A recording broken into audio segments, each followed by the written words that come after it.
Hello again, Andrew. Um, Hi, look, hi Simon, how are you? I'm all right. I'm hiding my face. I've got a very unsightly cold sore. I don't know what's going on there, but anyway, they're not Answers on people a don't come postcard. here for aesthetics. They come here for your brains. No, So, if we're going to talk about our various health issues, we'll be here all day. I won't go on about my hips. right. So this is part two. Part one went down really well. So it worked in the 80s. Question mark. Part one was very popular. But I did notice that there was a lot of people watched the video. Not so many people went to the website to see your full working. So I would recommend that if people are interested enough to watch the video all the way through, they go to the website, which I'll put the link in with the video, and then you can see all what you've come up with rather than just a taster for it. So this week's I is think I think that tells you you're the star of the show, or they're just here to see how big your cold sore's getting from week to week. So. so so this one is hat trick seekers. Yeah, this is So the original this, article from written by Formulator. It was sifting through the hat trick seekers, and like most of these articles from the 80s, they start with a letter from a reader, and this one was Mr. L. Jones of Swansea, who posed the question: How well do horses do which have won their last two races? So basically, how do the hat trick seekers do? It's interesting because this is something it seems fairly obvious, but it's something I've never actually looked at because until recently it wasn't something you could research easily on the Proform database. There wasn't a sort of finishing position 2 runs ago that you could fill in with a number one as well as last time out finishing position. But it's really simple now. But one thing I tend to do when I'm looking at racing is to oppose last time out winners as a general rule, working on the assumption that they're overpriced. And maybe everything dropped right for them when they won last time out. The market's going to overreact to having a one next to their name.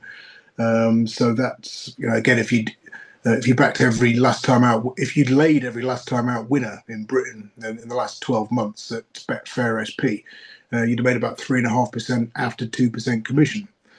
So I was expecting horses who won their last two to sort of be even more profitable to oppose, but all the results can be seen in the article on your website. So I won't give too much away on that front. and when I saw it, Andrew, when you messaged me to say this is the one you were doing, made me think about fine form. Let fine form be your guide. Now, the fine form rated 13 points, 2 wins in the course and distance, not Yeah, course fine. and distance, but course and distance. There's logic there, isn't there? That's right. When I first got into horse racing in the late 80s, I went to university, and a mate of mine there had the book Fine Form by Clive Holt, which was basically how to make money by betting on horses. I read this book cover to cover at least a couple of times, and it just came up with a very, very simple system that you could pick up any daily newspaper or copy of the Sporting Life and work out.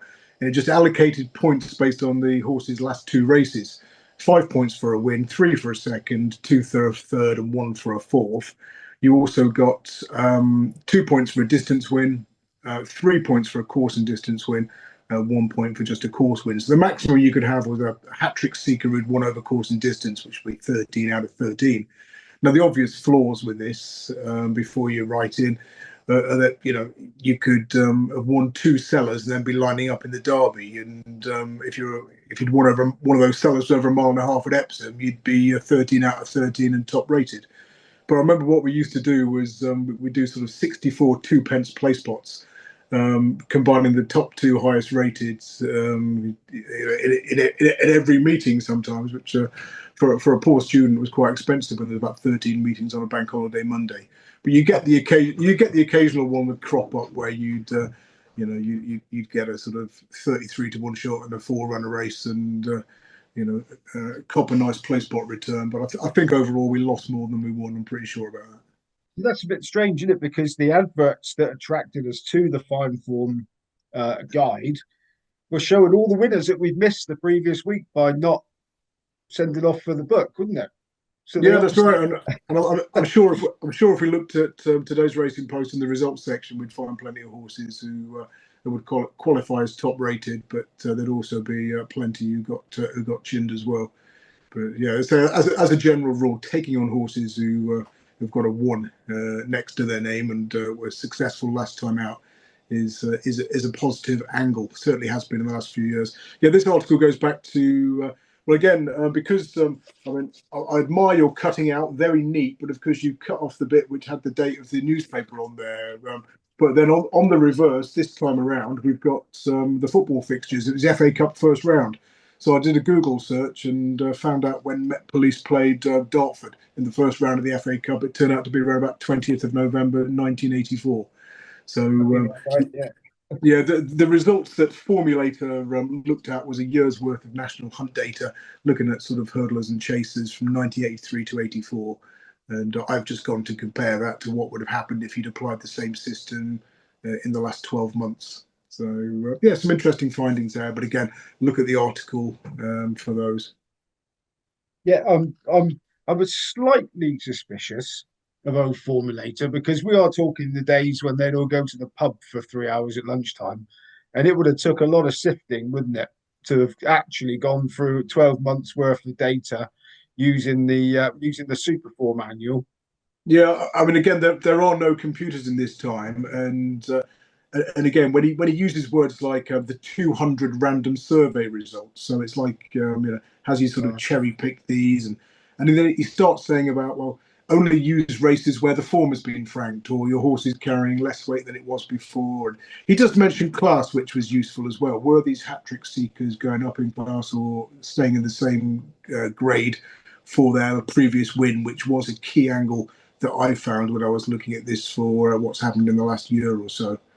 But yeah, again, he talks about deadwood. In the handicap chase category, most of the fields were of small size and no real elimination would be necessary. But he then starts saying chuck out horses running in big field handicap hurdles, and he keeps throwing in these little sort of provisos, and give preference to horses from a top yard or from a top jockey. So it's almost like he's looked at the results and then backfitted them. Um, but yeah, different times, and it wasn't as easy to check these systems using because obviously he did had no computer to turn to. so you, without, we're not going to give it away. People, we want people to go to the website and hopefully click on the various links that might be on there as well. But so you've gone. Well, tell us how you've broken it down, and then tell us if you were surprised or not by the potential to make money using this fairly basic, tried and tested system. Yeah, first thing I do is just look at hurdle races and chase races in Britain and Ireland in the last 12 months.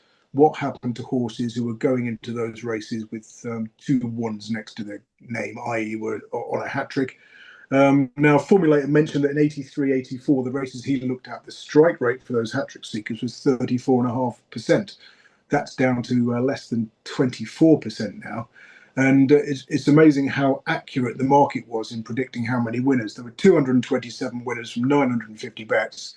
The betting suggested there should be 228.07 winners. So it's virtually identical. As you'd expected, you'd have made a loss by backing those at SP. You would actually make a very small profit at Betfair SP. But it's when you start breaking down those races by class, by handicap or non-handicap, that it starts becoming more interesting, and that you can find a system based on hat trick seekers in certain conditions that has proved profitable. And and of course, one thing it did as well, this system that I've got on your website is actually predict the Grand National winner.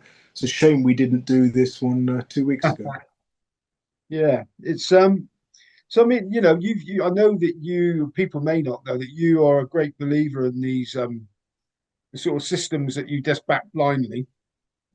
There always is going to be some, and I suppose then if the system is profitable by backing it blindly, then if you've got the time and the inclination to dig deeper, then you'll be able to fine tune it to something that actually would be quite lethal for a Yeah, while. Then somebody's always going to find it, aren't they? But yeah, I always try and have simple systems and try not to backfit it. I mean, a mate of mine at the moment is it's got a lay system based on speed figures, and he sends me his results daily. And he sent me his system to sort of break down, and have a look at.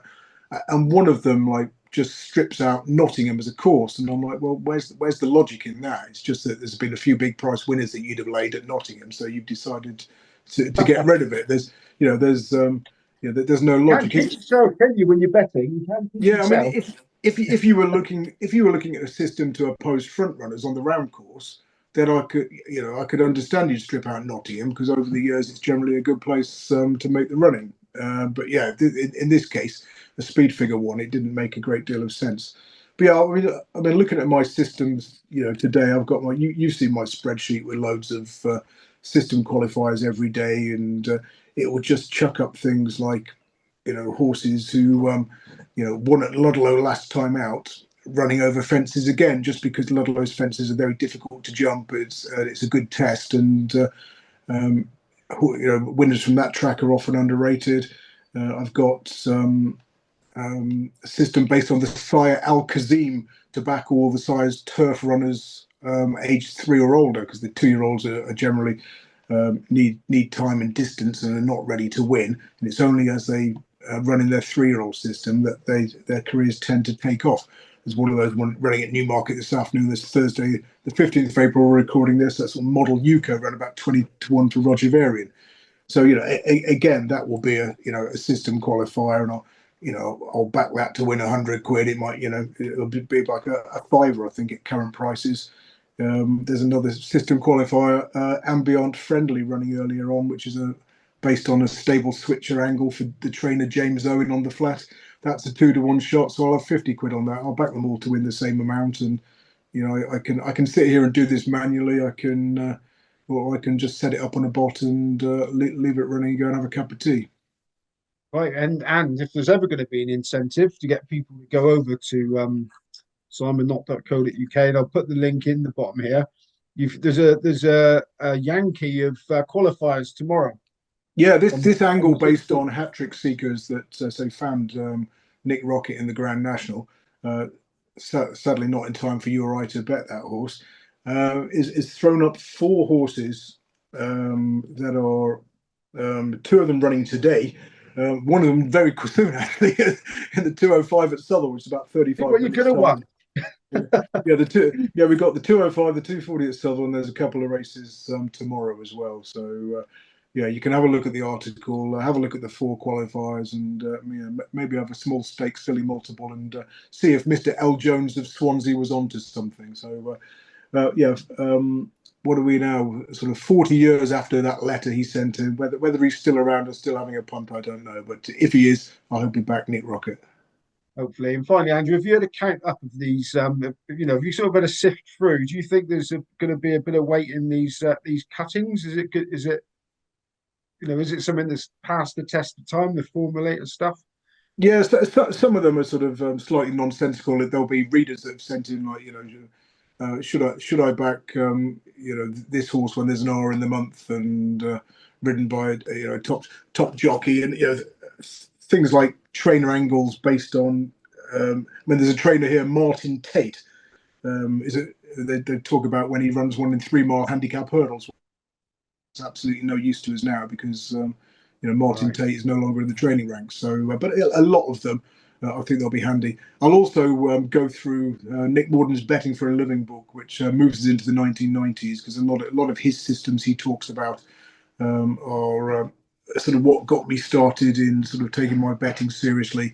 And there's one he wrote about, which was backing female jockeys because the market underrated them. So it'll be interesting to see if that still holds sway.